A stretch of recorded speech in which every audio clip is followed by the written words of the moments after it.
In this episode, we give you a crash course on surviving the Mirrorscape, a painted world of unimaginable danger and unimaginable power for those who are strong enough to master it. Enjoy. Warning, this episode contains spoilers for the Mirrorscape trilogy by Mike Wilkes.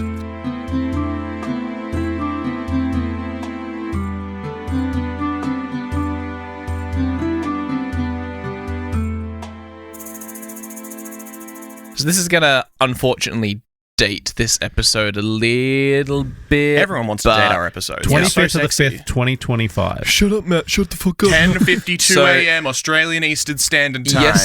Yesterday-ish / overnight / yesterday morning. It's timey-wimey because different time zones and stuff. And it's news that's coming from America.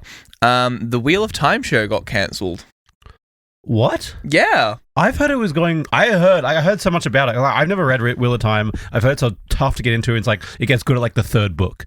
But I've seen so many good reviews of the show. Yeah, and it was weird because after the first season, you could have understood it being cancelled because it didn't get received that well. Supposedly there was issues with it, etc. Yeah. Season 2 came out and it was overall relatively well received. Season 3 was sitting at like a 97% Rotten Tomatoes score, which, like, don't get me wrong, I'm not saying Rotten Tomatoes is like the be all and end all by any fucking means, but point being, it may not be that high anymore, but it was when it came out.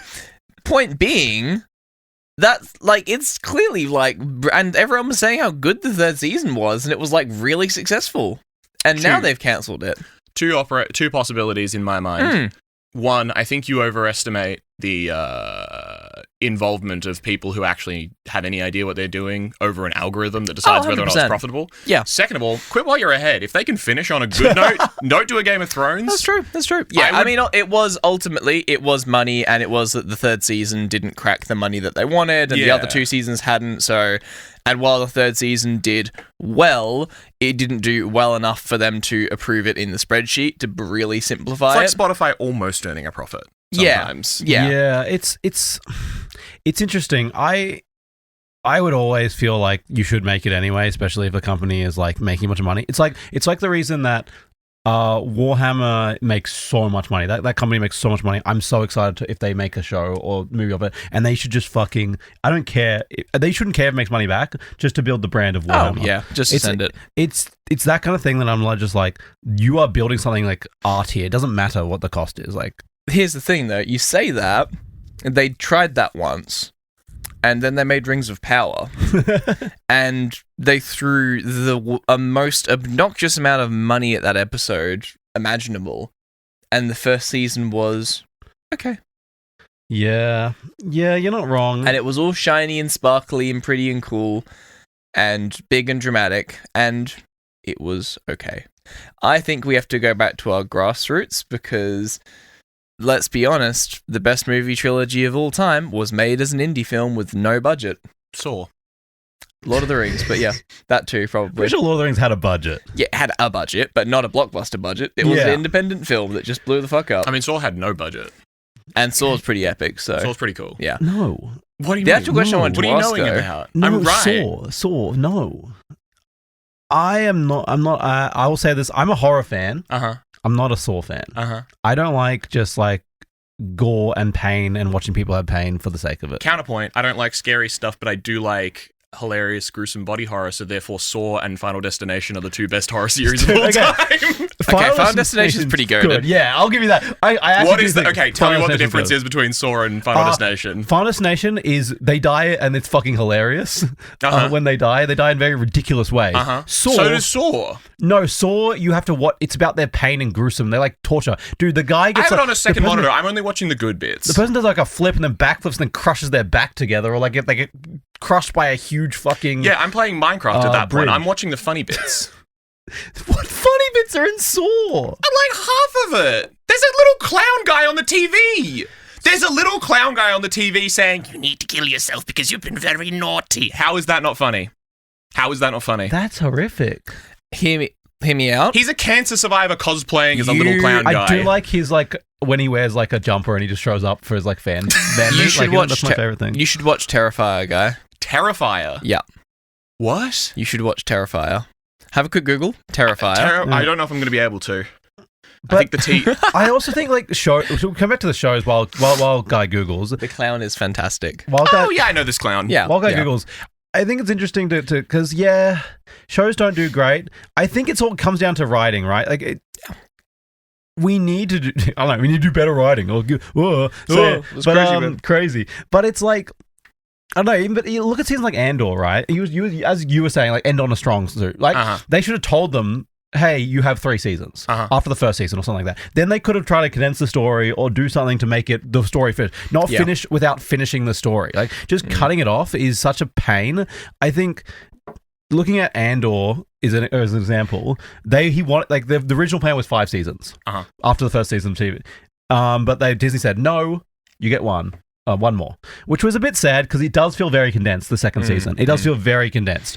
But yeah, like each group, I've only seen up to episode 6. Haven't started episode 6 yet, but it does feel like each set of 3 episodes was meant to be a season on its own, basically. Especially because it's not really spoilers. They skip ahead one year every 3 episodes. Yeah. So it feels like that could have been all different series, but oh well. Again. Brilliant TV. Maybe it would have been too long and got bad. Yeah, maybe it's better this way. Would you rather see your favorite TV show die a hero or live long enough to become the villain? Give me all the slop.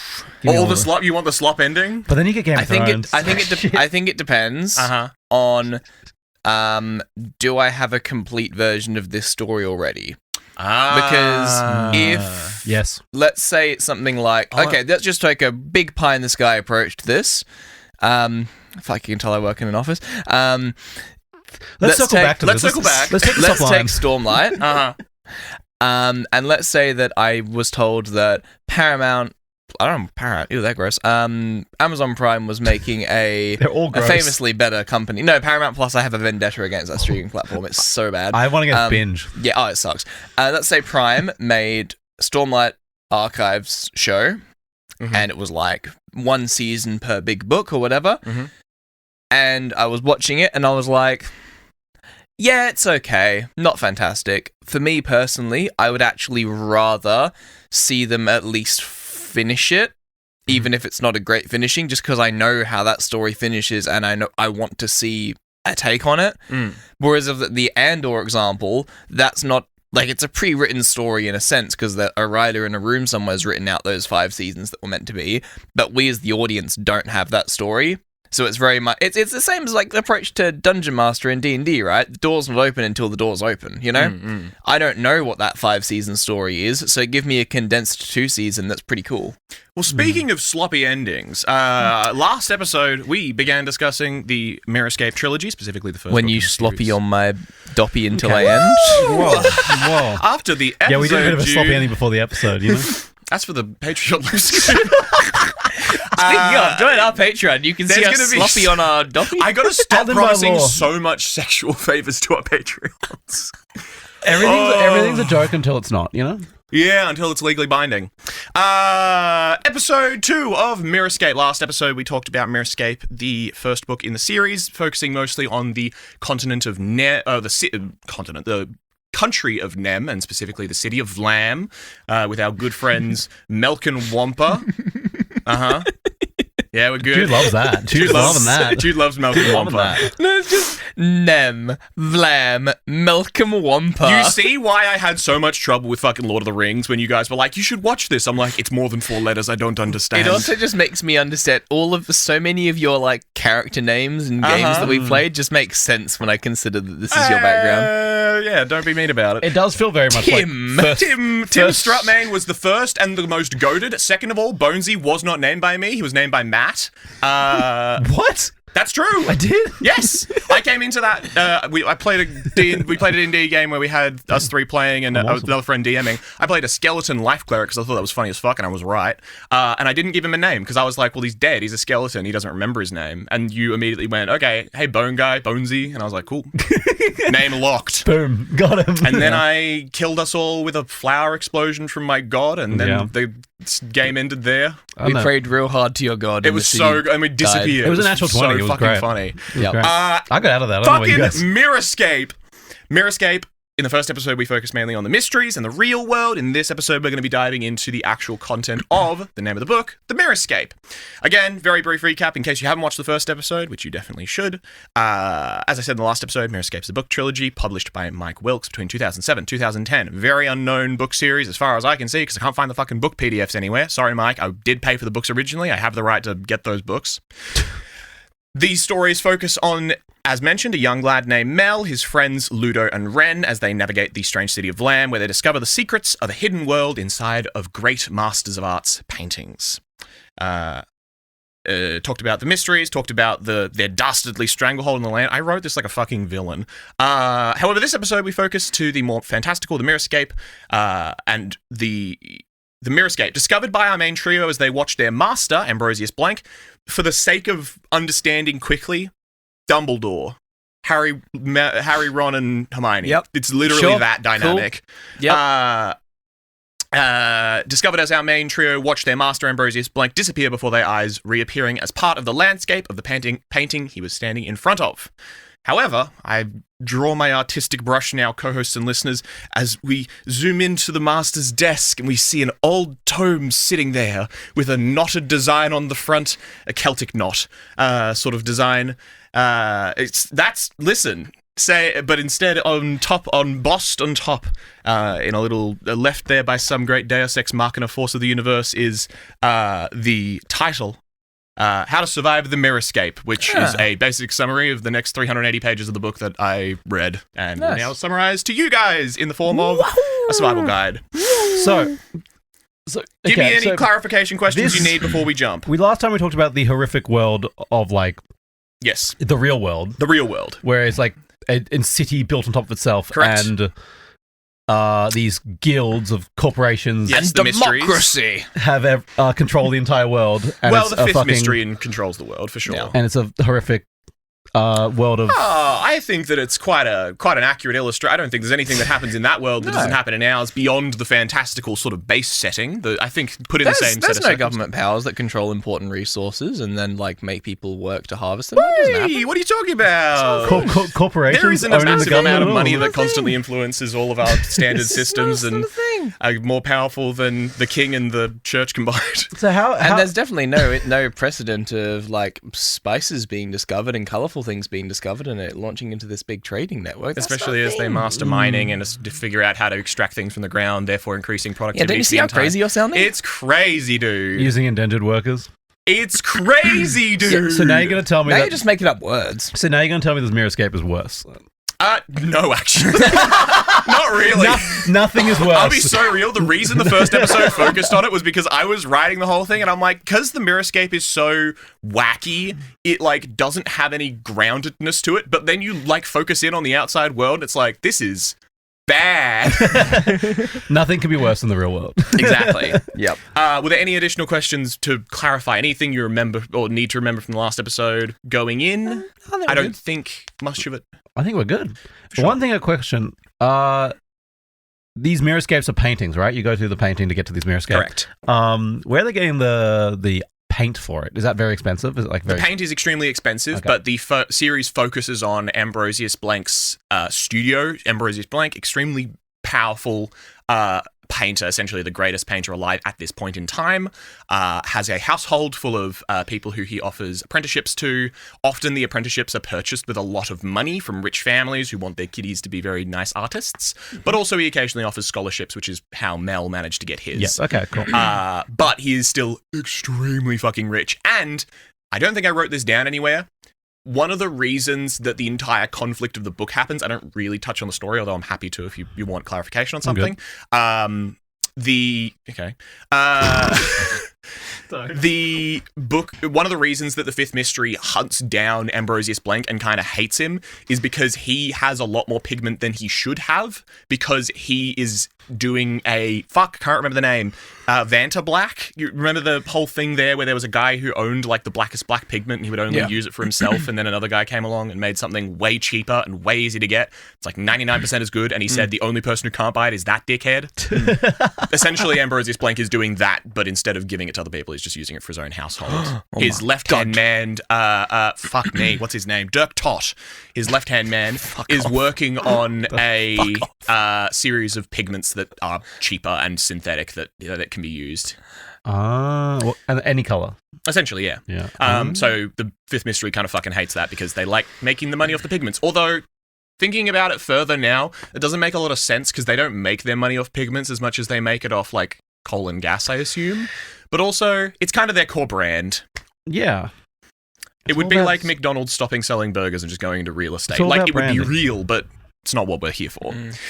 Anyway, foreword on the Mirrorscape. As I mentioned in the last episode, the Mirrorscape is the world of paintings come alive, given this ability through the well-kept secret of the mirror mark. This mark can only be made by master artists, a concept which is delved into more in the third book, but it's basically somewhat preordained by, fate, sort of, in a way.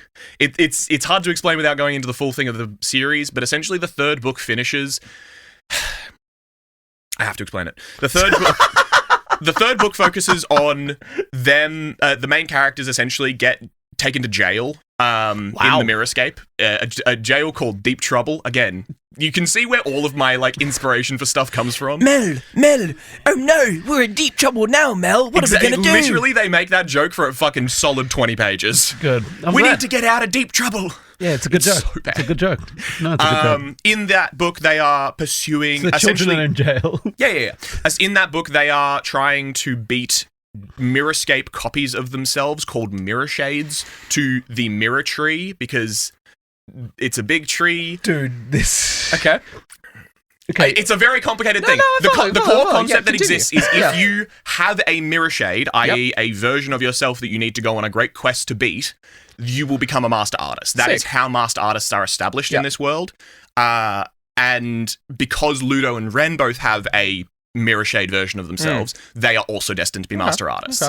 Hilariously, one of the core plot points of that book is that right at the epilogue, they all lose their memory of everything that happened. So the idea is master artists don't even remember going on this journey. It's very fucking weird. But then again, the entire thing's weird. That's kind of the point. Yeah. So I didn't rob the bank. That was me. That was my mirror shade. With my mirror gun robbing the mirror bank. Yeah, I mean, they genuinely are terrorists. They are so fucking evil. Their mirror shade versions, while they're in jail in deep trouble, their mirror shade versions go into Vlam and just fuck their shit up. It's exactly that doppelganger story. Good book. If I could fucking find it anywhere. Anyway. The mirror mark can only be made by master artists. Concept explained. Concept explained. Yep. New catchphrase. Concept explained. Mm-hmm. Put in the book. Mel, I literally wrote then a summary of the thing. His brain. He's dying. The design itself of the mirror mark is easy enough that it can be remembered by most people after only performing it once or twice, painting it once or twice, and I recall an image of it where, again, it did look fairly similar to a Celtic knot in that sort of design. Not as complicated as that, closer to a sort of two-loop back and forth knot. Not super complex. For our audio listeners, I have a leather book on set that has a Celtic knot on the front. It's beautiful. I bought it in I genuinely France. didn't remember you had that. I bought it in France when I was 12 at a market. A slightly contradictory thing. Do Celtic knots make it to France for any particular reason? Fucking no.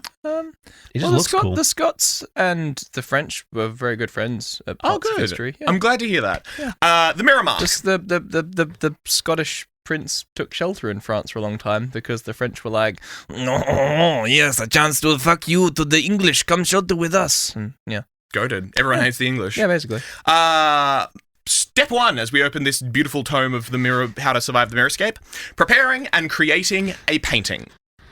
First, the mirror mark, as said. The essential step separating any bozo's paint on canvas from a piece of the Mirrorscape's world is, as explained, a mirror mark painted by a master artist. The piece is quite particular, as some pieces need to go under each other, but otherwise it can be done by being added as the base paint, part of the gesso, which is a bonding agent used in canvases. It's a white, thick thing, essentially taking a Hessian canvas to an actual paintable surface. If you just add an extra little layer of that, painting the mirror mark on, basically invisible, but works for the counter, for the point here. You can also add it on later, which does become a thing later in the book, of being able to turn anything into a mirror marked painting, provided the mark is later added by a master artist. But again, because they're usually secret, most paintings don't have it, obviously. So the mark is the same for everyone. Yes, everyone has... The mirror mark is a single image, yes. So you can just teach someone the mirror mark. Correct. Or they can't use it. They can't use it unless they're a master artist to make a painting. You can use it to enter the paintings. Oh, okay. So that's a qualification. Any detail added past this point... Once this symbol is added, even technically the blank canvas is part of the Mirrorscape. And I remember from the second book, I don't have the thing, so sue me if it's wrong, but whatever.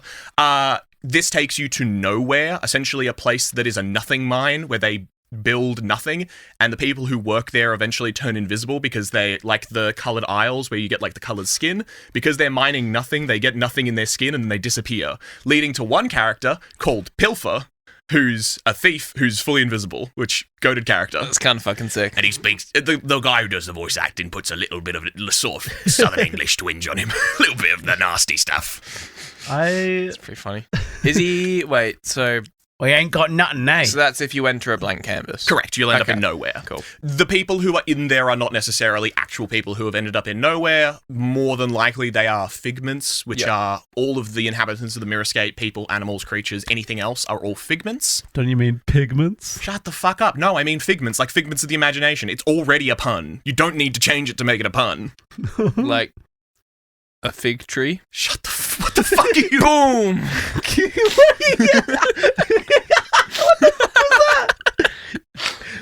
Yeah, like a fucking fig tree. Like a fig tree. Uh-huh. So one of my coworkers showed me a clip the other day where it was like a dude just going boom, and I got really confused. You don't know the Costco guys? You don't... Five big booms. Five big booms. Boom. The clip they showed me was like, oh, I'm so sorry to hear your brother died, man. Yeah. Let's get 5 big booms. It's one of the greatest What's clips the on the internet. Rizzler? Yeah, the Rizzler. The Rizzler, And- those are the Costco guys. Yeah. Yeah. Don't you know the lore, the deep lore? You don't know the deep lore of the Costco guys. Do you even know who Baby Gronk is? You don't even know who Baby Gronk rizzled... Lizzie Dunn? Lizzie Dunn! That's the one. God, we're fucking too deep. You guys are so fried. I was going to say... None of this exists in the Mirrorscape. The Mirrorscape is better than our current world, because I love the idea. I have to deal with fucking Baby Gronk. The Rizzler. I love this. We're going to nowhere, we're getting nothing. Yeah, it's so good. There's a lot of shit like that where it's like, things clearly exist in the Mirrorscape because someone had an idea, painted it, and like, it's just become that concept. It doesn't have, like, because of the Mirrorscape's nature, it doesn't have, like, functional, like, existence in a way. Imagine trying to explain. What does nothing do? Nothing. They're just mining it. Why? I don't know. For no reason. They're on that Minecraft grind. They're 100%, like, but also it's nothing. Like, what's the point of nothing? I don't fully remember it. I tried to look for the book last night. I will find it. If this episode is well received, I might make a But book. if they're enjoying, and if the experience of mining nothing is giving them purpose, what are we to take that away from them? So true. It's like, I mean, mining ore in Minecraft, realistically, you're mining nothing. You're so back right. in the mine. Except this is back-breaking labor. And this is why we should mine Bitcoin. Shut the fuck up. The mirror mark. Any detail added past the point of a blank canvas, however, will separate the painting from nowhere, becoming its own little world. These worlds are usually referred to just by the title of the artwork. This is usually, there's a variety of them. I think there's one, The Sands of Time. There's The World Turns Upside Down. There's like a bunch of like, it's art painting titles as worlds. Just for that reference. Gallifrey Falls, Something like that, 100%. No more. Oh, well, it's the whole title. Another additional note on... No more Gallifrey Falls. No more. Why the fuck? This is delirious. Another quick word of warning and another point to quickly mention is medium. Medium does matter when creating a Mirrorscape painting. If a world is not given enough detail, either because of lack of skill, lack of technique, or simply using a monochrome medium without the additional effort needed to make the world lifelike, it risks becoming a half-world. The trio's first attempt at entering the Mirrorscape becomes one of these half-worlds, and the impact is immediate and disastrous. Yeah. Essentially, they go, we saw the master disappear and we put a candle behind the painting by accident, saw a thing, and Mel immediately goes, that must be how he got into the painting. It's magic. And Ludo's like, horseshit, there's a trapdoor, and just starts like looking around on the carpet, which I'm kind of on Ludo's side here. I think he's onto something. It'd be so funny if he was just like a Wizard of Oz guy. But Mel and Ren were both fully convinced from like day dot. They're like, no, we saw him disappear, which I get if you're like looking at them and they visually just like disappear out of existence. You're going to be looking for something. If I see magic in front of me, it's going to change my whole world. 100%. I'm going to start believing instantly. It's like if God appeared in your room, I don't know, suddenly I'm changing. I've got some opinions that would certainly shift. Yeah, things got to change. I feel like if I figured out God was actually definitely real, I feel like I'd really be mad at him. Yeah, fair, honestly. That is such a deep topic. We are not. I was going to say, I'm about to segue us out of here. First of all, nothing in the half-worlds have substance. The substance of everything, for Mel and Ludo in their initial painting, being a house and a tree, is fragile, easily crumbling as the artist's lack of understanding or belief becomes manifest. Again, everything lacking substance. So they essentially touch the tree. To context, they get a big bit of paper and literally just get like grey lead pencils and just like draw a bunch of like grass and a house and a tree, and they're like, yeah, this will work. Enter into it. Yeah. The tree they touch immediately crumbles because they were focusing on drawing lines of graphite rather than focusing on like the image of a tree and the depth. One of the key things in creating a Mirrorscape painting is like your belief infuses into the painting itself. So almost like how in Sanderson's magic, intent and intention is very important. So Maybe. Very true, dare I say bestie. Fuck yeah, bestie.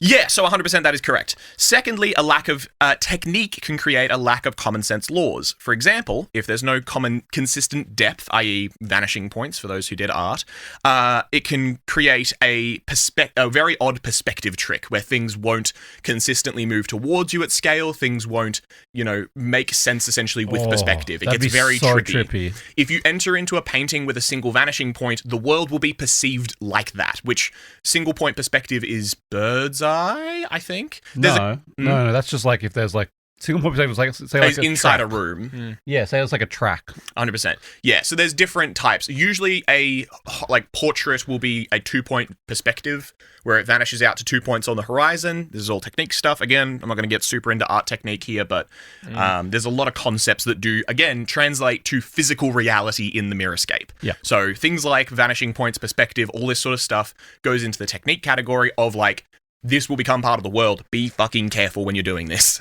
So, if I was ever making a Mirrorscape, Yes. I hope you're all ready to enter the stick person realm. This is essentially what they did. Like, they're both good artists, but they didn't have the supplies or the time to make it really good. So, yeah, essentially, house crumbles to nothing, tree crumbles to nothing, and the perspective is all fucked, so they get lost very quickly. I think a problem in this world is that furry artists would be too powerful. Shut up. What artists? Furry artists. Like furry artists, like people that are paid online to draw like furry or like humanoid animals. Like Are you not aware of the fucking term furry? You know what a I furry know what a is. fairy is. I've never heard the term fairy artist. Furry before. artist is a well-known subcategory who will take commissions. Furries are there's a consistent joke that furries are all rich as fuck. Yeah, right. Meaning that if you're a professional furry artist who does a really good job, you can earn probably more than like high-level developers, bankers. Like, it's a very high-paying position if you can get technique and get an audience. And especially if you're willing to draw really fucked up shit. Yeah. Yeah, there's a lot of depth to that topic. Yeah, I fucking cannot wait for the post-episode discussion on Discord about this shit. This is going to be a nightmare. Anyway, additionally, a lack of focus and intent is also likely to leave mistakes, and where there is a lack of detail and resolved thought, the perspective of the viewer can warp these very quickly. Specifically for Mel and Ludo, as they entered the painting without Ren, she had shit to get done, because she's a servant girl in the house at this point, so she's like, you guys enjoy the fucking magic fantasy world you've just discovered? I gotta go fucking make lunch. Go do. Girl's got a job to do. Yeah, because they're both apprentices, so they're not super required on the weekends, but Ren's just like, oh, fucking, I got shit to do. I'm gonna get fired. Sometimes you get a job, yeah. It's like when the interns just like stuffing around, not doing anything, and the person that like actually works is like, Yeah. Sometimes I don't know. It doesn't matter if magic is discovering there's fireballs in the sky. You still gotta go to work tomorrow morning. Especially when it's unconfirmed magic. Anyway, so Mel and Ludo finish off the painting. They use erasers at various points, which leaves smudges. When they enter into the Mirrorscape, these smudges essentially act as unresolved objects. And as mentioned, if there's a lack of intent or a lack of perspective on certain things, they can either not form correctly, or in the case of mistakes, will form based on what the person is perceiving as they enter the Mirrorscape. So, very quickly they resolve into hideous fucking monsters that immediately start hunting them. Including I think it's a spider elephant with a spiked trunk that's like slashing around at them. Oh my god. There's a bunch of beasts in here. Up. I'm good. There's a bunch of beasts. Ludo gets smacked by its trunk and ends up with like an infection, which is very interesting. That sucks the color out of him. He's got like maggots that are sucking the color out of him. What the fuck? It's a good book. How old is this kid? That's a good question. I think 12-ish. Fuck me. 12 to 15. That's fucking horrific for a child. It is, absolutely. Overall, cannot be understated the importance of intent, focus, and detail as one crafts a Mirrorscape world. Any unresolved detail is left up to the viewer's imagination, and that ambiguity can be immensely dangerous. That's preparing a canvas. Generally, preferred art obviously is, using textiles and the proper art technique and taking time and perspective and detail and everything else there, but I think all of that's pretty well implied by what I've just explained, leaving us to be able to move on to step 2, entering into the Mirrorscape. I'm going to enter your Mirrorscape. God fucking damn, I wish you would. To enter the Mirrorscape... What does that even mean? It means the guy's going to draw a pretty picture and I'm going to enter it. What do you think it means? Guess it does. To enter the Mirrorscape, you simply make the mirror mark in the air while facing the surface bearing the mirror mark. Technically speaking, you only actually even need to finish making the mirror mark while directly in front of the painting, as we do see scenes of characters falling into paintings out of buildings. That feels very like Doctor Strange 100% coded, like in the movies where they're like falling through the different dimensional portals. Yeah. So essentially Mel gets separated from the group at one point and tries to get out of the Mirrorscape, but his enemy has taken the painting that he's coming out of and put it in a windowsill, so he literally just teleports out of a painting out the window and just immediately starts falling off one of those big tall city buildings in Vlam. Luckily, because of something I'll get into in a moment, Ludo and Ren were able to essentially make a plan to save him and just chuck a painting out a window below him and catch him with it. He's like, I'm falling, I'm gonna die, I think I'm hallucinating, why do I see a garden? Oh wait, and makes the mirror mark and just dives in. Why? Nice. How close do you have to be to the mirror? Not specified, like a meter or two probably. Because you have to time it, right? Yeah, 100%. On the falling. You can't quite finish the mark. It does ask the question of whether it is making an effect on the painting or if it's casting a spell on the user. Am I casting a spell of enter Mirrorscape, touch self, or is it a mirror thing? Unresolved, but interesting question nonetheless. Yeah. There are certain situations, overall very easy to get into the painting, just have to have the symbol. There are certain situations where not even this is needed, as the mirror mark, similar to paint, will break down over hundreds of years. This will eventually leave paintings open, allowing inhabitants to freely leave and people freely enter. Okay, that's definitely on the painting itself. The mirror mark for sure, but whether or not the entrance spell to unlock it is being cast on you or the thing, it's a hypothetical magic system I don't have the answers to. Just a positive question for the user, for the viewer. Yeah, I leave this as an exercise for the reader. There are certain situations, blah, blah, blah, blah, blah, where they leave. We don't actually see people enter into these paintings, but these paintings are very often also described as dangerous, as often they are in the ancient galleries underneath the great houses. So you essentially end up with massive galleries where 20 plus paintings are all bared open, and while some of them are going to be tranquil forests and stuff, some of them are going to be hell landscapes. Yeah, and if anyone made any mistakes on that painting, that monster's now able to just walk out, right? All of them are unlocked at this point because of the mirror mark degrading, so the monsters can 100% leave. And also some people, crazily enough, from 18th century France, deliberately draw monsters. No. Horrifying, terrifying beasts of myth and legend. No. Can't you just burn the painting if you don't want it? At that point, when the mirror mark is broken, it acts more as a portal than it does as a painting, so I don't know. We don't see anyone try and do it. My guess would be...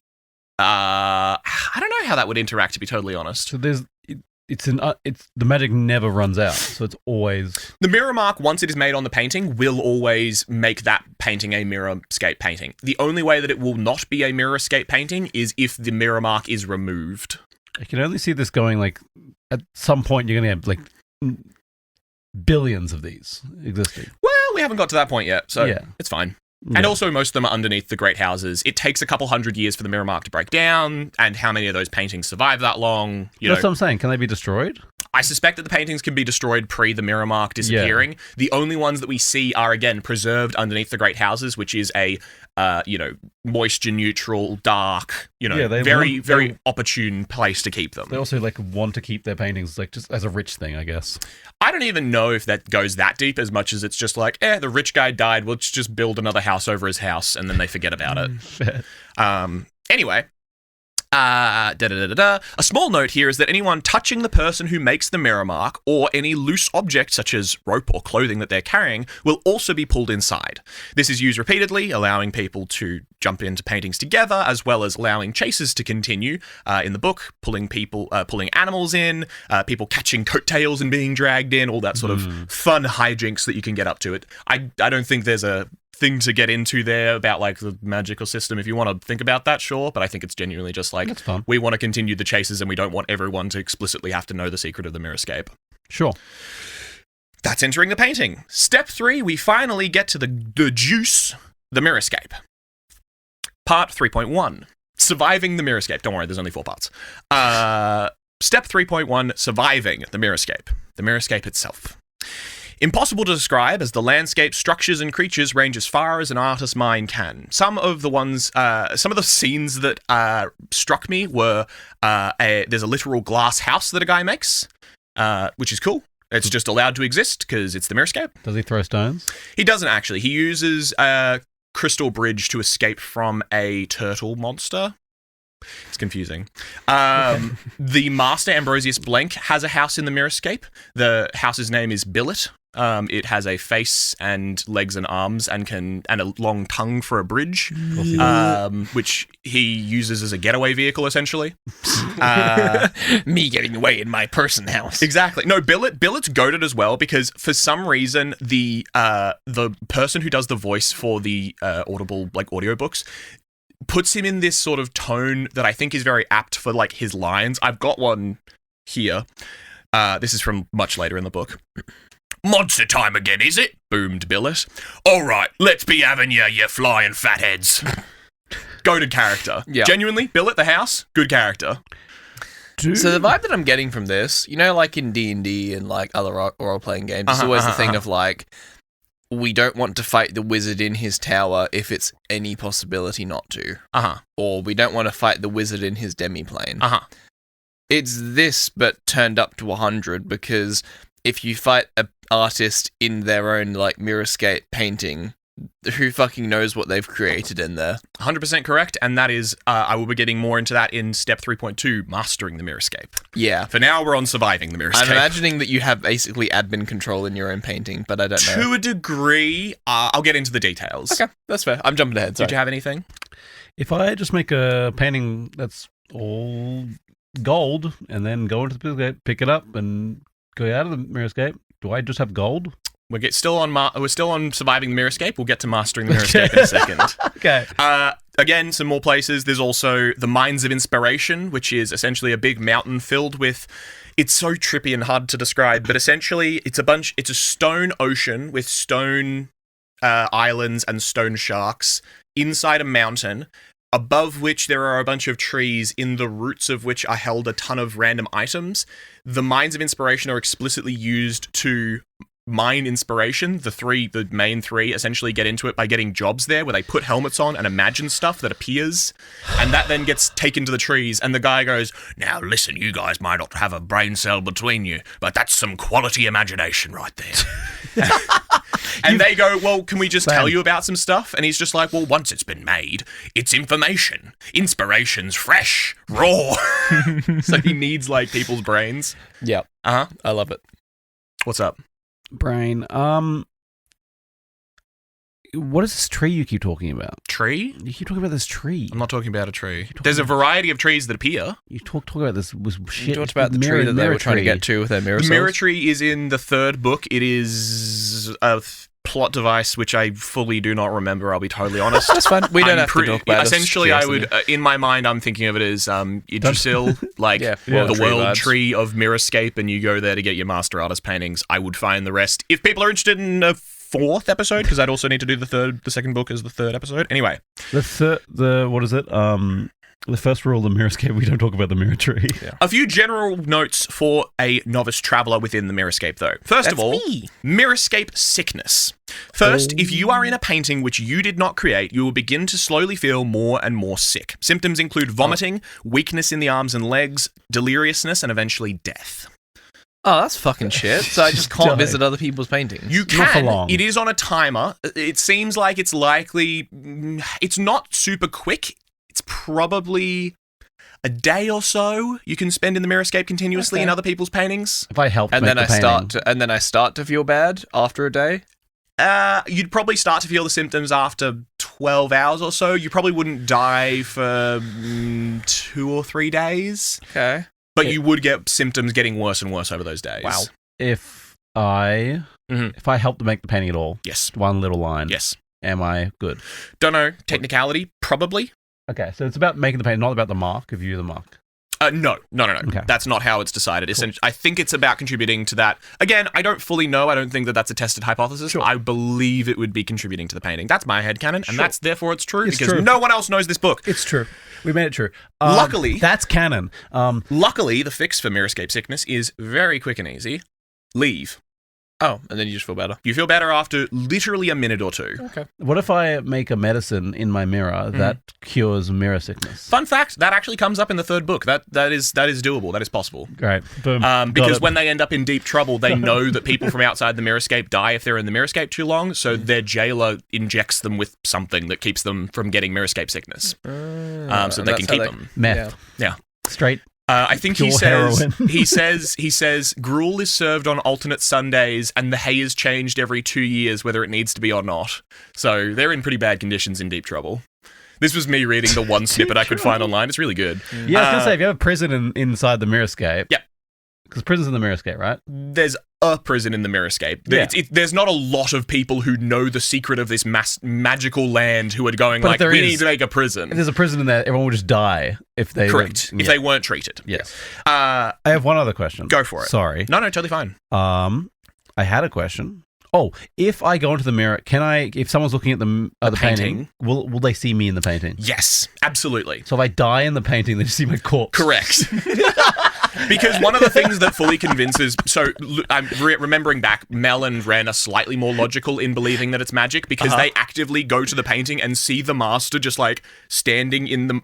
like landscape walking, and then they all blink or look away for a half second, and then he's like closer to the house. So and he's just like they're like whipping angels. So well, kind of, yeah. Well, the painting knows when it's being watched, so it doesn't update until it look away. Interesting as well. That's This is crazy. actually something else I'm remembering just now. You can check whether or not someone has entered your Mirrorscape painting because any changes that are made become wet paint on top of the canvas. Because at That's one point, a great little touch. because at one point they get a creature out of the master's painting to deal with the bugs that I mentioned that were in Ludo's wounds from the half world. Yeah, the maggot things. So they're chromophages, the worm things. They need I don't remember the name of the creature, but one of the creatures ends up being in the master's painting that eats them. So they go into the painting, get this thing, take the animal out, go and get it to eat a bunch of stuff. But as it eats them, it essentially like Pokemon evolves into like a scarier form because when they're hunting, they get aggravated and they get like spines and shit.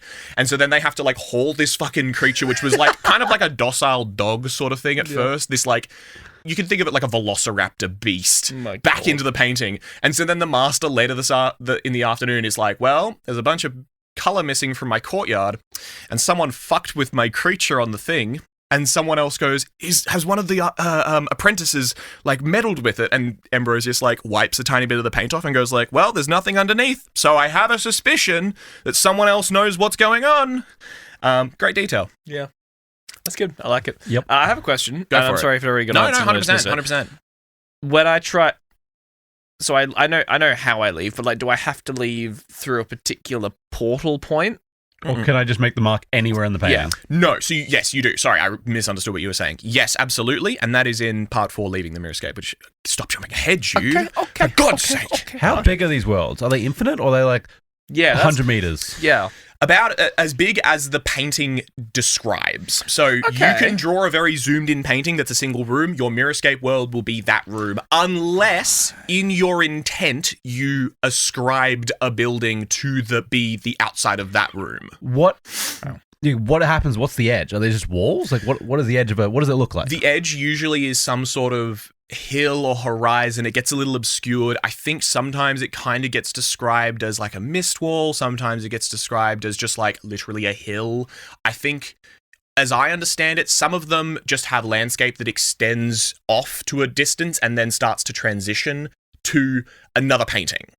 Generally, the world of the Mirrorscape is entirely interlinked. There are parts of the Mirrorscape that are being added on at all times. I don't know if you have any real control over where it ends up in the Mirrorscape, but every single one of these worlds, once you hit the edge of it, you'll get into another painting. Oh, fuck. I thought they were just locked off. So no, the Mirrorscape is a world, hence why it's the Mirrorscape. You can go to another painting. Yes, absolutely. Which leads to a lot of hijinks about people essentially jumping around the city. Yeah. Oh, yeah. Using paintings. That makes a lot of sense now. Oh, yeah, like slightly nether travel almost. Correct. That Yeah. makes a lot more sense. Because how would, So yeah, all of the worlds are interlinked. In one of the first time Mel goes in, he ends up in the master's painting. He walks towards the horizon, walks over it, ends up in a hell landscape with a bunch of bladder demons, which he inflates using a geothermal vent and then floats towards the front of the painting and then gets out that way. So exiting the painting, you need to be at the plane of the painting, which is like the front. Right. So would you just see like a floating bit of glass, or it's a wall of mist? I will get to more details in a second. Yeah, sorry. Back to the main part of surviving the Mirrorscape again. Another point to note: time. Speaking. What did I say? Oh my god! Every time I write a script, I reference the previous paragraph, not realizing that as soon as I finish a paragraph, I look up and we banter, and then I go back to it, and then I go like, "Oh, this tangent doesn't make any fucking sense."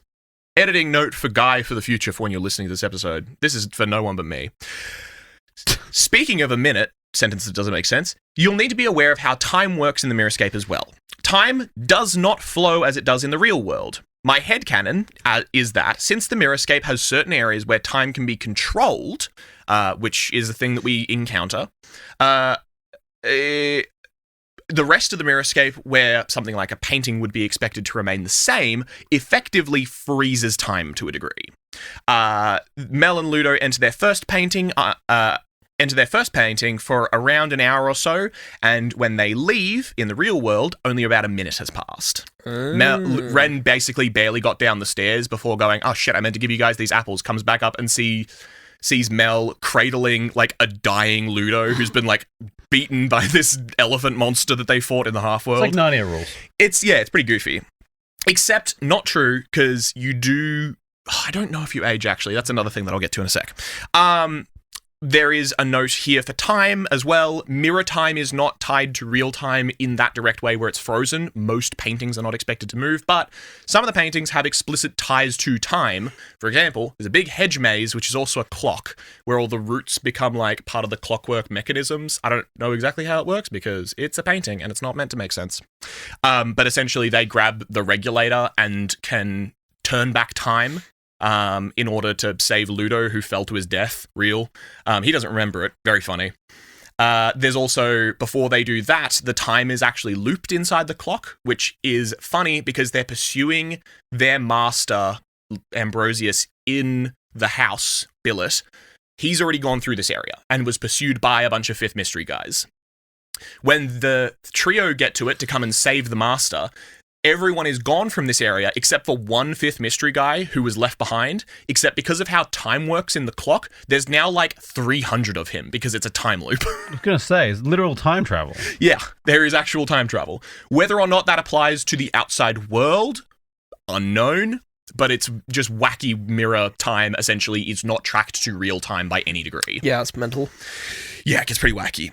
Wow. Okay. Ludo falls to his death. Literal the power of time travel. Yeah, Ludo crazy. falls to his death. They reverse the time. He falls up out of the pit and then comes and stands next to them. They start the time again, save him, and then he goes, "Oh, thanks, I almost fell." And they're like, "You fucking died." He's like, "I think I would remember that." Goated. So true. And then I died, but then I lived. So did you die? Yes. But I lived. I lived. A final note for surviving the Mirrorscape: beasts. Oh, little beasties. The most understated piece of kit that you can bring to survive the Mirrorscape is a bestiary, especially one focused on artistic monsters. To be honest, I thought you were going to say a sword. Sword's not a bad idea, to be totally honest, although a lot of the Mirrorscape does seem to have, like, its own supply of weapons, just because artists intent. I pick up a piece of grass and go, "This is razor sharp," and it doesn't directly translate like that. Things do have intrinsic values, but it's wacky. Yeah. It's weird. Yeah. It's also a child's book, so they don't go like, "I should bring a gun." Should have brought a gun. A bestiary focused on artistic monsters more than folklore, although there's a bit of overlap there, does seem to be extremely useful. Similar to Gravity Falls, not that either of you have ever seen that. It seems like every creature has its weakness, or at least some piece of useful information to get around its needs or abilities. While this won't prepare you for everything, obviously, information is power, and in a place where anything can be real, that's all you've got. It does seem interesting that like there are a consistent beast when you can literally just make anything. So the bestiary, as far as I can tell, applies to like 2 or 3 paintings. The one that they use is Ambrosius Blank's bestiary, and they get a creature from Ambrosius Blank's painting to do things that are in Ambrosius. It's all very Ambrosius-centric, so whether or not it applies to the rest of the Mirrorscape, debatable, but also in Ambrosius's thing, he notes stuff about another artist who he writes down a bunch of facts about like his demons and stuff, but that's because that guy was the last great artist. So there's like a lot of overlap where it's like, because of the people who are restricted to being able to make Mirrorscape paintings, there's actually a much narrower set than it would initially seem. Also, there seems to be some sort of consistency, because even the smudges, you said they were... They resolved into known monsters. I don't know what the fuck that was about. Yeah, they resolved into monsters. They call it monsters, and also you said like a fade, like a color? Chromophage. Chromophage, that seems to be a consistent thing. Yeah, so being able to solve essentially they figure out like, oh, the chromophage comes from the tusk of the, it's like the arachnophage or something like that. It's like, and they're So like, it oh, seems that looks like the elephant beast. And so it's like, I think that they resolved into known monsters. Whether that's because one of them has seen it in the bestiary and that's what's translated that information, or if this is a thing where there are consistent creatures in the Mirrorscape, I put my hands up, I don't know. It goes towards like a form. Correct, yeah. Interesting. Step 3.2, mastering the Mirrorscape. However, past just managing to survive a trip to the Mirrorscape, there are some tricks you can use to make the Mirrorscape very much work in your favour. First, and very much not least, immortality. Oh. Huh? First, as mentioned before, when in a painting you did not create, you rapidly get sick. However, in paintings you did create, you not only do not get sick, but, either due to the passage of mirror time or just the nature of this weird world, you do not age and you do not die of old age. Some masters of ancient times have used this trick to essentially fake their deaths, as we meet one master who supposedly kicked it 200 years ago. He's just chilling in his glass house. Honestly, Dude, I would just nice. disappear into Chill. my own painting. Fuck yeah. I mean, essentially they realize it and they're just like, well, I can make more paintings in the Mirrorscape and put the mirror mark on them and then add to my own little world. Like, you can just kind of make a house. Honestly, looking at the real world, fuck, I might live in the Mirrorscape. Real estate in the Mirrorscape is cheap and easy. Oh yeah. So that's step one. There's no real additional explanation. You just gotta hope your painting doesn't get destroyed, because if your painting got destroyed, then you just die. You can make a second painting inside the Mirrorscape and use that as a neighboring house. Do you not disappear if the... So I don't know what happens if your painting gets destroyed. Yeah. The mirror mark disappearing is a known fact, but we don't see that happen to the paintings. What I think would be likely is when you're about to kick it, you give your home painting to another master who you trust and go, keep this somewhere fucking safe. And then as rapidly as possible, try and figure out a way to make it safer. I don't know if there's a foolproof thing. What happens You when get 90... This guy's like 200 years past dead, so he's gotten some extra run. What happens when the mirror mark disappears and you're inside the painting? We'll get to it. Okay. Additionals? No, there you go. Perfect. So that's immortality. Yeah. Next thing, art and reality. Further mastery of the Mirrorscape allows you to harness the pure power that this world has. As the Mirrorscape allows you to enter any painting, you can very easily abuse this to essentially become a reality bender. Yep. First, the most basic rung, you can create things in the Mirrorscape, enter the Mirrorscape, and then bring them back with you. Or use it within the Mirrorscape. What? We're on a 2-for-2 episode streak of Matt drinking someone else's water, by the way. It's okay, I've got my water bottle. I prepared for this, that's why I have a water bottle. It's right in front of me. Why is... I've never touched that water. That water behind my... Who filled it up? I thought you filled it up. I did fill them up. What do you mean? Thus continues the subplot of Matt drinking other people's waters, a well-known return to gag in the Living by the Law lore. I love water. It's Matt's. Another well-known bit we return to, loving water. It's my favourite bit of it. This is yours. I haven't now. touched this, so you can have Oh, this. perfect, cool. It's Matt's object permanence of he filled up that glass, but then left it behind his laptop, so then he sat down and forgot about it.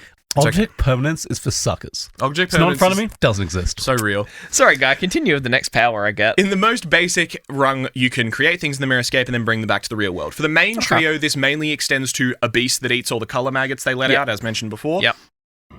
But you could easily make a house and live in it. And additionally, they also, I haven't written this here, but I was listening to this on the way here, they also find a device in the Master's studio called the Omniscope, which starts off with them assuming it's basically just like a telescope. It's like a tube with a bunch of dials and knobs and shit on it. And they twist one of them and they're able to see things closer, but like really clearly. They're like, this is a sick fucking telescope. Don't touch the rest of the knobs for some reason. Who knows? Actually, no, they do. Oh, I just remembered a plot point. Love it when I can resolve my own questions in my head. They turn one of the knobs and they don't see anything and they're like, must be busted, turn it back, and then it works again. Then they find the zoom knob and they kind of ignore it. Later on, we also discover that the thing has a couple of different abilities. It can let you see brighter or darker. You can increase the brightness. You can also see an amount through things by dialing one of the knobs, so they start to get like X-ray, just like straight through walls and stuff. And then finally, they have a knob which is explained to them to show you, telescope-wise, the direction you need to go to find the thing you're looking for, which is just black everywhere apart from the direction in which the thing is. Wow. Which is very Deus Ex Machina of how they follow the Master and find him inside the infinite That's fucking kinda fun, Mirrorscape. though. But it's fun. It's like Jack's fucking compass. Yeah, the thing is, they find this in the Master's office. So none of the functionality that we see is used in the real world, but it all functions that way in the Mirrorscape, and they found it in the real world. So I posit that it's probably functional in the real world. Jack Sparrow, baby. Materials do become a bit questionable as we see that the Coloured Rebellion eats rats and other animals under the houses as they survive. So food likely isn't going to provide you sustenance. To what point that stops? Because you can create living creatures, but you can't create sustenance and food. So whether or not gold becomes like painted wood or something like that, but things retain their functionality, I think it's a bit... But you don't need to eat in the Mirrorscape. No, you don't. But what I'm saying is that the Coloured Rebellion would greatly benefit from the ability to eat a bunch of food, considering that they're a bunch of fugitives living in the ruins of the Great Houses. Yeah. They eat rats with Mel. So is that saying that I can't bring gold out of the place? I'm not sure is my final answer. I tried to look into it and decide a permanent answer. The most I can confirm is you can create living creatures and you can create functional objects. Beyond how that functions in terms of material, like real reality, nah, not sure. I think that there are answers in the next two books, but I don't have them. I can clarify later. Materials, blah, blah, blah, blah, blah, go back and forth between whether it's real or does seem like machines. Basic objects and creatures can be taken from the paintings. What becomes even more powerful, though, is the ability to do this while inside the Mirrorscape. If you create a perfect rendition of the painting you're in or a perspective of it, we see this happen with someone looking out a window, you can add things into the landscape, creating reality around yourself. That's sick. Downside, again, same painting and art rules apply. It needs to be created with great intent and great accuracy, both to perspective and detail, and as well your own imagination while you are creating the marks. We see two main scenes of this happen in the book. In the first, the main group of Mel, Ludo, and Ren, as well as their master Ambrosius, the 200-year-old dead master Lucas Fink, and Ambrosius's mechanical butler called Swivel, are all riding around on the walking, talking house named Billet. I wrote this sentence with the assumption I hadn't explained half of these, but that all technically is cogent apart from Swivel. Yeah. Swivel's goated. I didn't put an explanation of him in here. He's a butler. He has one talking face, but he doesn't emote very much. It's very Batman. Butler. Two-Face? No, Butler. Alfred. It's very Alfred. Okay. Of him just like straight face, but instead of like emoting properly, he just finishes a sentence and like someone putting an emoji at the end of a sentence, his face like swivels away inside his head and an emotion will be displayed, and then it swivels back and he keeps talking. There's another face that we see at one point where they're fucking around with the omniscope trying to look for something, and he's like, don't worry, I've already looked with the brightness thing. I've already been able to see around here. His face swivels away, and one with nocturnal eyes, i.e., you know, like possums and shit, like bulbous, like massive fucking eyes come up, and immediately they're just like, huh, what the fuck is that? Yeah, that's a bit terrifying. So Swivel's got some cool things, and also his hands can swivel to various mechanical tools. Nice. I bet he's got a gun in there. There's no proof of that, but like he has a blowtorch and shit. Yeah. He's got other tools in there as well. He seems like a cool guy. He'd be packing a Glock. 100%. So in that first set, in terms of creating things in the Mirrorscape, they are being pursued by the fifth mystery in Bill at the house. Mm-hmm. What's up? Nothing. Cool. In this, they are being pursued by the fifth mystery riding a large turtle mech with a spike on its back, which is swinging a ball and chain from it. They got into this after, I again didn't write this, they got into this mech after they crashed their dead rhino attached to a bunch of birds.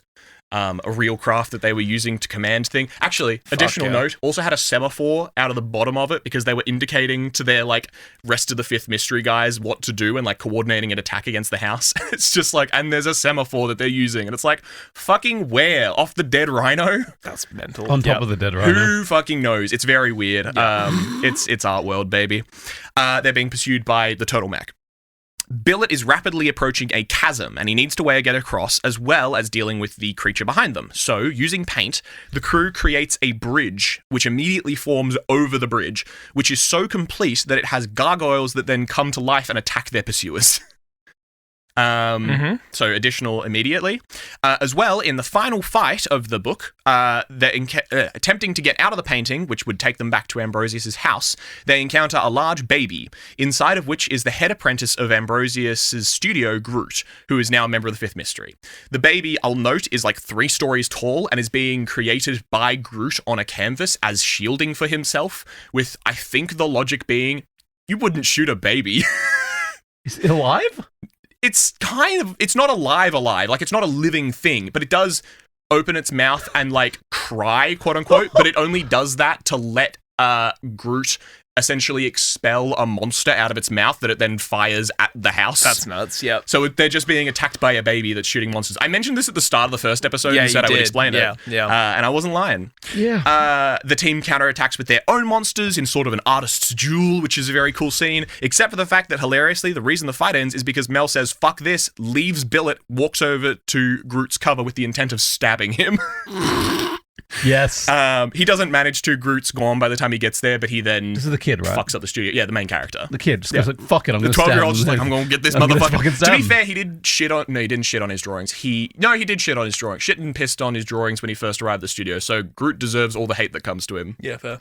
Like physically pissed and shit on it. Yeah, he finds his drawings in the bathroom desecrated, essentially. Which they were being super racist to him before this point because he's feggish, if you remember the country bumpkin. And he got like a free scholarship when all of their families paid, so they fucking hate this guy. And the worst part is, Ludo clarifies he wouldn't care about him this much if his paintings weren't really fucking good. Groot would just ignore him, but the fact that he's like a total country bumpkin and also he's fucking better at art than the head apprentice. He's threatened by his Chad aura. Yeah, makes sense. That's some aura. So wait, was the main character being racist? No, the head apprentice was towards the main character. Oh, I thought I'm like... Oh, okay, well, wow. No, the main character's... What an asshole. Stupid.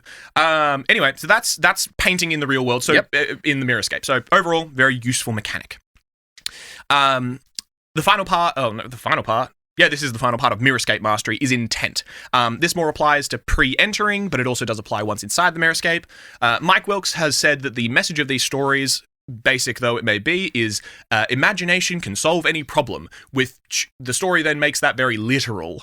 When creating a Mirrorscape painting, the artist's understanding of what they are painting affects everything. giving life to houses like Billet, allowing for time travel, invisible bridges, hell demons, flipped gravity, and everything beyond that. There's a scene in the second book where there's a giant flesh computer that can answer any questions, which is, fun fact, the original way that I learned the Latin phrase cogito ergo sum, i.e. I think therefore I am. The classic... Sure. It's a classic philosophy thing that you learn in Philosophy 101. I learnt that off a flesh computer in the second Mirrorscape book. That's pretty funny. Yeah. Because it's named Cogito, is the name of the flesh planet. Anyway, overall, when in the Mirrorscape, simply focusing hard enough, Ludo and Mel manage to change color of things by looking at it. So overall, the most powerful weapon in the Mirrorscape is imagination. Of course Imagination. It does come back around to being a kid's book eventually. Yeah. An extra note I've added here for mastering the Mirrorscape. All of the points I've made up until this point is about the nature of the Mirrorscape itself. There is an additional note for mastering the Mirrorscape and specifically how these characters are able to do such a good job in the Mirrorscape, except for the only issue being it's not from the Mirrorscape. Outside of the Mirrorscape, the most powerful thing in the world is Iconium. Okay. The fuck is Iconium? This magical pigment came from a meteorite which landed on the Coloured Isles before disappearing into the cracks that formed in the earth from the Fifth Mystery's over-extraction of resources, which they lost it. However, before it disappeared, they managed to extract a small amount of the meteorite's contents, being a shimmering, multicoloured powder, which, I don't know if you remember, first thing, the whole reason that the Fifth Mystery is pursuing Mel is because when Farthim was being beat up, he went to the... I don't remember when he did it. I think it was some point he manages to get essentially to the torture implements box, hits a thing and manages to open a secret compartment and finds a small bag of Iconium. Which, again, there's so fucking literal of this shit on Earth that they need to get him. But why does it matter? Iconium is a fugitive, mentally controllable pigment, which can change colour and form to match the artist's intent. If you wondered how they made that fully realized bridge while being chased by a hell turtle, this is the answer. Iconium. Slap that thing on a canvas with some waters, and for a good 3 minutes or so, you've got a perfect rendition of whatever your mind can conjure. You're just thinking it makes it? Yeah, literally the way they describe it is the artists kind of will like follow the lines. Like if you're drawing a house, you would draw like a simple house. But as you do it, it forms into a fully detailed, coloured drawing. That's sick. We just have magic fucking ink now. Essentially, yeah. Magic ink. Which didn't come from the Mirrorscape. It just came from a meteorite. Yeah, it just exists. It disappeared into the mines. They do then find it. That's what Mel does in the final fight when wants to kill Groot, is he wanders into the tent and he's like, oh, fuck, big... a case of Iconium and just kicks it over into the sand and it just disappears. This much Iconium could make him literally the richest person in Nem. Wow. And he's just like, get out of here. Stop making demons, you bastard. I guess that's a really good indication that you can't just bring things back to the real world, because that if I would imply that you could just make a big chest of Iconium on a painting and then bring it back. That implies that there must be some sort of rule. Exactly. But also then the omniscope existing questions it, and like creating life is like another thing which is like weird. My only assumption is that maybe the life from the Mirrorscape experiences Mirrorscape sickness as well, but in reverse outside the Mirrorscape. That makes sense. That would make sense. Again, I think that a lot of this is resolved in the second and third book. Don't have it on me. You'll have to wait. We'll get there. It's like fucking Wakanda. Like the meteor comes and gives us the magical powers. Because of the rules of vibranium.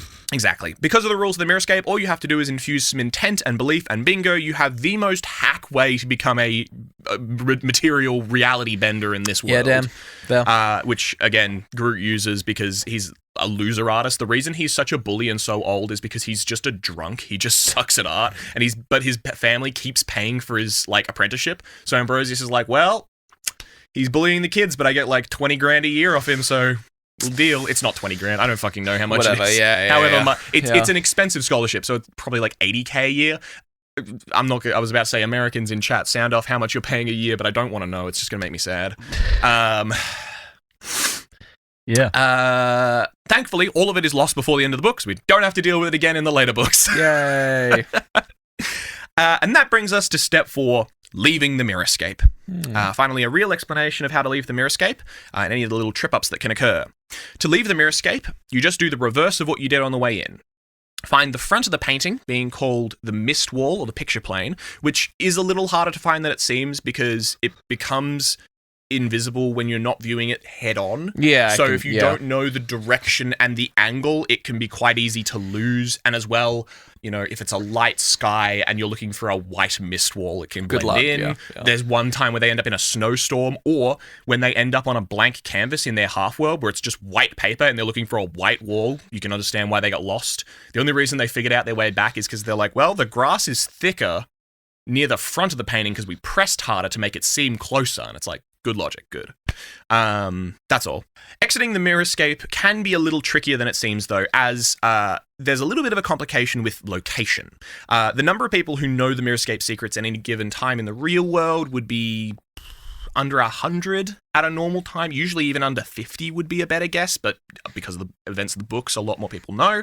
And even fewer of those can use it to make a painted world. Given this, because making a painted world obviously requires you to be a master, so there's probably 5 to 10 of those at any given time. Given this, many of the paintings that bear the mirror mark are actually not anywhere that's going to be nice to exit from, but instead deep within the great houses in the ruins below. Given as well the nature of the mirror mark breaking down, a few of these paintings of things like oceans or rivers, things like that, are liable to start just shitting water out. At one point, they end up in a large gallery, which is now essentially a drainage thing as the water floods through the area.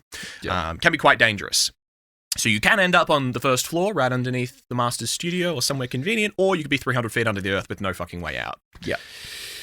A final thing about exiting the Mirrorscape, depending on the circumstances, say for instance, if you added the mirror mark on top of a painting with iconium, a pigment that I'll remind you only lasts 3 minutes or so, if the mirror mark were to disappear, you are dead, kind of. Mel essentially ends up in a very desperate situation where he's trying to escape a bunch of fifth mystery people who want to kill him. He's running through the great houses, finds a bunch of opened mirror marks and degraded ones, finds an intact painting and goes, all right, well, this one's the one that doesn't bear the mirror mark. Chucks the mirror mark on it, escapes into it, but gets chased into it by the fifth mystery guys.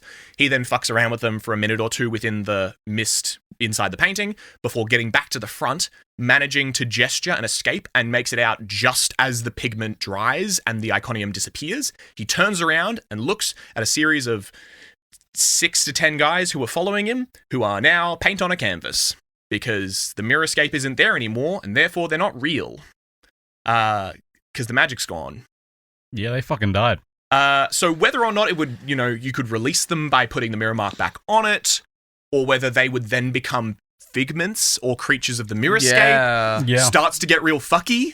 Yeah, they're dead. But for the time being, while the mirror mark's gone, they are paint on a canvas. Yeah, fuck. So that's exiting the Mirrorscape. Don't do that. I don't believe that this applies if the painting with the mirror marks intact, although we talked about that with destroying open mirror marks. A lot of those questions are not answered by the books, so believe what you want to.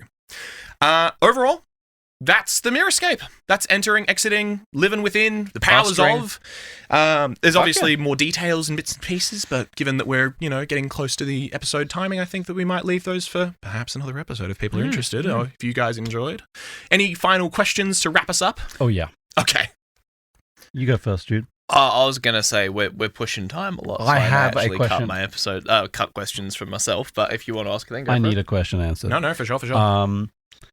If you make you said you can make a painting inside the Mirrorscape. Yes. That affects that painting as well. Yes. Can I go inside that painting? I don't know. To my understanding, a painting created inside the Mirrorscape is effectively already part of the Mirrorscape by the nature of it existing, but also because they do put mirror marks on the paintings before they make the monsters and stuff to defend the house. Yes. So I don't think you can enter them, but I believe that they are just added in an appropriate place to the painting you're already in, or I suppose if you used a blank canvas, they might end up in nowhere. I'm not 100% certain, to be totally honest. I don't know. It doesn't come up. It may come up in one of the next books, and again, maybe for the next episode. Well, there you go. That was just my question. I thought you could go infinite looping and then realize that Nam itself is in the mirror. I world. wouldn't honestly doubt it. That would be a Ooh. goated finish for the thing, except that's such a fucking YA movie thing of like zooming out and Nem's just a canvas. Oh, that'd be such a. It's like, it was all a dream. like flies away. Yeah, Book yeah. closes.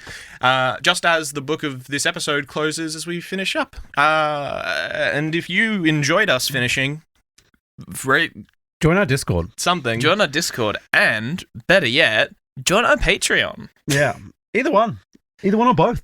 Do both. Do both. But you join our Patreon at Living by the Law, where you can get access to mini-sodes where we talk about small little tidbits that don't really make it to a full episode. We also get scripts on there, and also at a high enough tier, you can request an episode yourself. Thank you much to our prestige lawkeepers, A Chunky Monkey, American Recluse, Blitz Bandit, Bong the Bard, Josh Romaine, Metalhead, Swifty, Shadow, and that's it. So, Hell yeah. thank you so much to our prestige lawkeepers. Thank you much to our novice lawkeepers as well. Brianna, Dan Dubs, Jacob from Norway, Josh 2, Leon, Loading Name, and Luke Nukem. Thank you so much to all of you. We Let's appreciate it. Go Goat Gamers. You keep us honest. You keep us doing this shit. And Yeah. if you don't have the money or don't have the want to join the Patreon but still want to support us, you can also chuck a little rating towards us on Spotify or iTunes, one of them, Instagram. Or anywhere you listen. Anywhere you listen, you can chuck a little rating towards us. And the number of stars that you give us is the number of pounds of Iconium that you get to warp your reality. And that's not a drug reference. You can just make cool stuff for like a minute or two. It's not actually that great a gift. The number of stars you give us is the amount of paintings you have under your control. Your painting realm. The number of stars you give us is the number of people that can make mirror marks and are your friends. The number of allies you have in the Mirrorscape. Allies. My mind totally blanked. It's fine. You're sleep deprived. And you can also just tell a friend, like just share the podcast visually, tell people listen out, you know? Yeah. And as the canvas seals around you and the mirror mark expires and you feel yourself turning to paint upon a canvas, Fuck me. yell out, "Good afternoon!" Terrible last words. And if you then awaken the next morning recovered by a dear friend from within the Mirrorscape with a swiveling head and a talking house and evil creatures, then give them a how do you do good morning. But then as you slowly realize you're not truly who you were, you're a figment of your friend's imagination, trying to bring you back after you were destroyed and turned to ink on this painting, and you go, sayonara, Mirrorscape. Sayonara, Mirrorscape. The realization that you were a painting. Also, you know there's got to be some freaks out there. Oh, yeah. Oh yeah, There's dude. got to be some This freaks is like, out. You think about Renaissance things? also like this is like Rule 34's wet dream. Like, dude, think about it. It's horrible. Like Sex this would be landscape. This would be modern crazy. Mirrorscape would be bad. This would be Yeah. crazy. Yeah. Oh, It's pretty bad. It's pretty I bad. didn't even think about that. I was looking at the classical art and the interpretive stuff. Yeah. No! Is this in the real world? I think, honestly, the Fuck. fact that I was like kind of on the side looking through 18th century art. Yeah. I think the upside of it being the kind of focused setting that it is, the upside of it is it's